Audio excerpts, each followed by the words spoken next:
Sa unang 2 araw ng ASEAN Summit sa Kuala Lumpur, Malaysia, 2 beses nabanggit ni Pangulong Bongbong Marcos ang tungkol sa tangkang pagtatayo ng nature reserve sa Bajo de Masinloc sa West Philippine Sea.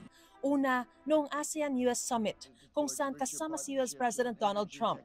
Giit ng Pangulo, ang tangkang pagtatayo ng nature reserve ay paglabag sa soberanya ng Pilipinas. Paglabag din daw ito sa traditional fishing rights ng mga Pilipino na ginagarantisa ng international law. Ang ikalawa ay sa East Asia Summit, kung saan naroon naman si Chinese Premier Li Qiang. Tinukoy ng Pangulo ang anyay kapitbahay sa norte na nagdeklara ng National Nature Reserve sa Bajo de Masinloc. Isinulong din ni Pangulong Marcos ang pagkakaroon ng Code of Conduct sa South China Sea.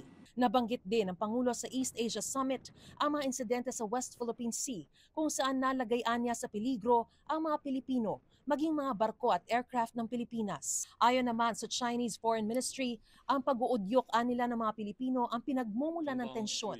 Sa kanya namang opening speech, sinabi ni ASEAN Chairman at Malaysian Prime Minister Anwar bin Ibrahim na ang anumang issue sa South China Sea, nais daw nilang maresolba sa loob din ng ASEAN.